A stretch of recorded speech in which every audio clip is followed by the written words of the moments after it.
Yo, welcome back. Running a little extension today. We've got 4 spotlights in this little main area here. So 1, 2, 3, 4. We've got 2 sockets, 1, 2. Then we've got 2 spotlights in the bathroom, IP rated ones. And then we've got a switch going there, which is cut out, going to be cut out in a second. And then we've got a switch here. There's loads more cables here because we've got feed in, feed out, and a switch going there for the outdoor lights. We've got one there and one on the outside over there. So overall, really good, this little job, nice little job. And then also, there's a loft hatch. So I've already got measurements, but then we can double check that we're not going to hit a joist by poking our heads up above. Also, I'll just add, look how nice and bright it is in here. Turn this off. No good. So, Unilight fully saving the day. I'll try not to blind you, but that is the MTB 5300. Takes the Milwaukee batteries, DeWalt, Makita, all the big brands. And literally this one was dead. So you just take it out, put a new one in, and we're good to go. Let's have a look, see if the plaster has done us over or not. Nah, good job to be fair. Right over here.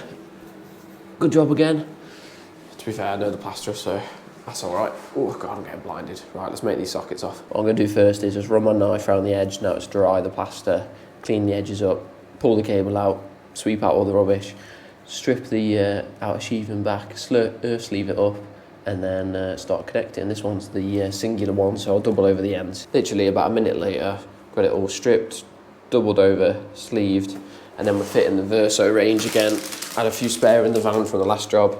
So obviously it's only 2 sockets in here, so 2 doubles, and then the switches are also the Verso range as well. I've quite a few good bit of feedback on these from fellow Sparkies in the comments saying that they've started using this, or the boss has started stocking this. So yeah, overall I liked it. Let us know below if you use this and you've had any problems or anything like that, but overall I think it's quite good stuff to be fair so far. So literally I'll connect these sockets up.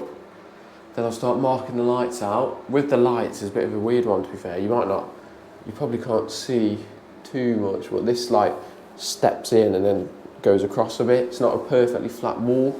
That side is, so we'll have to just go off that side and see what we can do. But I'm gonna watch my video back to see exactly where I thought the measurements were best. And that's socket number 1 terminated with the screw caps in. Nice and level, how we like it. Oh, job's a good one. That's the sockets on, so 1 and 2. That's that done. Now I just need to get my tape measure, get my pencil, start marking out. I'm gonna go and get my steps as well, so I can double check. Literally, this is just a loft hatch, just for a bit of storage. Made quite good sense, to be fair, for the builders to leave a bit of a hatch up there. A little bit further now. Sorry about the shadows, I keep standing in front of the Unilight. Switch done, cut out, found the switch cables, nice and easy. Through, literally I cut it out and they just flew straight out, so that's good. This switch, all on and done. Jobs are good and obviously got 1 for in here, 1 for the outside. So literally all that's left is 2 downlights in there, 4 here. I'm gonna watch my video back, mark out the measurements, and then we'll go up for a laugh and have a look, see how far off I was. But I think I should be all right. But the measurements I took are a bit wish-washy because it's hard to tell, but that wall slopes like that, like in a bit, and then that one's flat. And then obviously this wall's perfectly flat because this is the existing bit on the house. But that, like the extension, I'll show you now. It's easier to show on the outside, but you can see how this wall goes like that. And then you've got a bit of a turn. And we've got 1 light there, 1 light here. So nice downlighters, so they'll sit like that. And then just shine light down. Not really for loads of light, but just to light up the alleyway. Obviously this is all being block paved, so it'll be nice and lit. So this is what I do. I just take a video, showed in the previous video as well.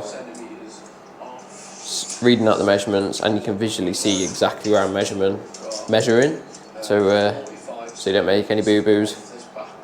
So I'll just listen to this, mark this out roughly, and then double check above that I'm not going to hit any joists. Well, we've run into another little hiccup, and that was, off my measurements, it was perfect.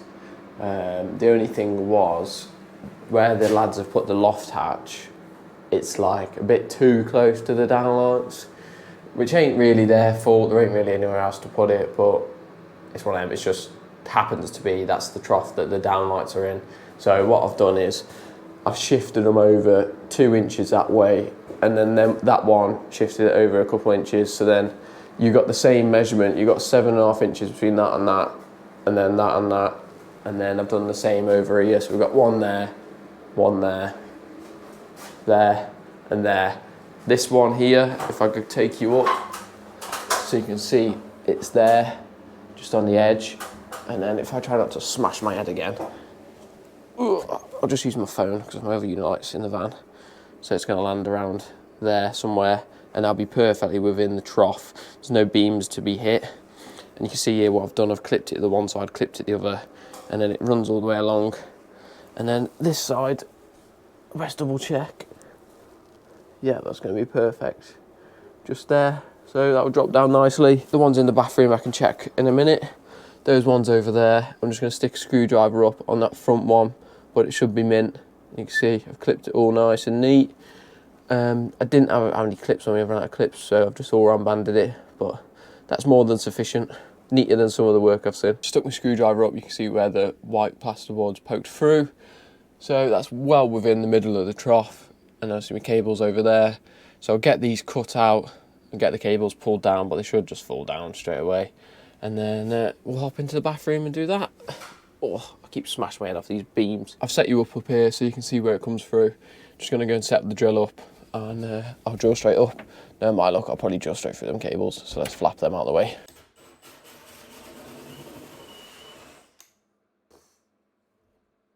Let's get my camera back.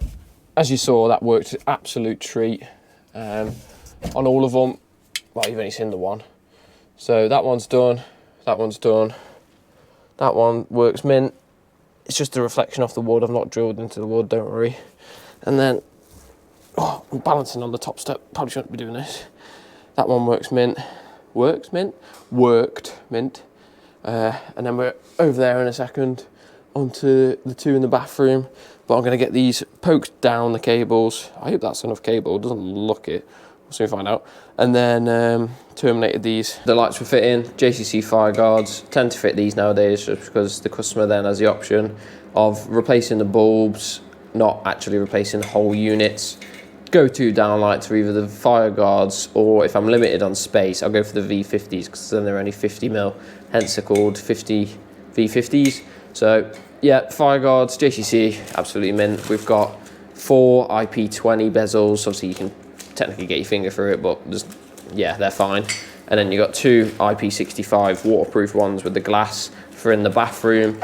It is a low level sink and there is no shower or anything like that. So technically you don't really need IP rated ones, but I'd rather just put them in for the sake of an extra £1 or £2. So same thing again, actually, I'll just mention these are push fit terminals. Obviously you got an in and an out, obviously for your 2.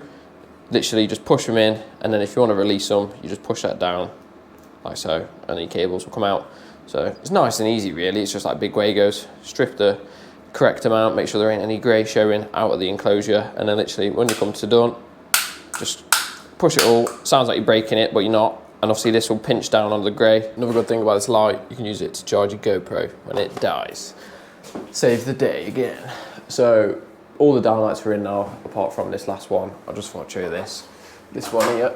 So I've tucked it up like so. Double check which way the joists go. So it wants to go up like that. I'll just bend the springs and then I'll grab the camera. What I will say is I do a 70mm hole on fresh plasterboard like this, so then it's nice and snug. It does say 74mm is advised, but 70mm works perfect, and then you get a nice snug fit. So that's in, and then literally it should go up with a bit of a bang because it's a 70mm hole. But then you should pull it back down to make sure the fire seal's fully sealed. And if we have a look above, and there's no light. Wait there, let me get a light on me. There we go, there's some light. As you can see, it's fully extended, and then I can just push that down, that connection. So now it's below the, if they ever wanted to board it, it's all below and within. The previous video to this, it was me talking about how the bulb needs to be exactly flat for it to work and sit perfect within the bezel. So these are the bezels. I'll hook it in now and you'll see what I mean. So if that sits in there and pushes right down into that little lip, so that sits perfect now on the IP20 ones. It's not too, it won't be too much of an issue on the IP20 ones because obviously you can get your finger through.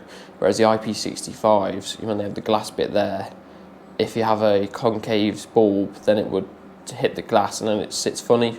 But these ones are working mint. So these are integral bulbs, or something, 7-watt dimmable. Let's get these outside lights fitted. So we've got 2 cables here, and we've got 1 cable there. They're just interlinked. See, one's a switch cable, and one's the link from here to there.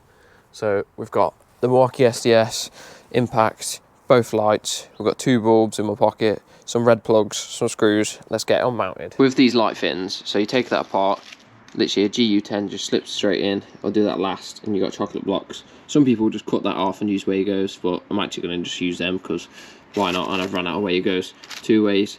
And then we've got the grommet there, so obviously I'll seal that up with silicone, pierce the grommet. But little tip with these sometimes fly out and then you can't find them, or you go to put the light on and you think, oh damn it, I've got to take the whole thing back off to get that back on.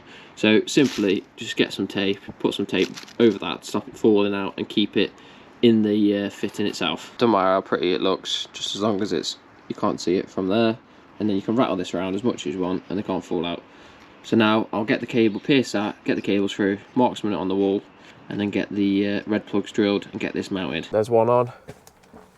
Looks really nice actually. Blends in with the black fascias, and then so you got the white underneath. So that will give a white light as well. So that'll look really nice.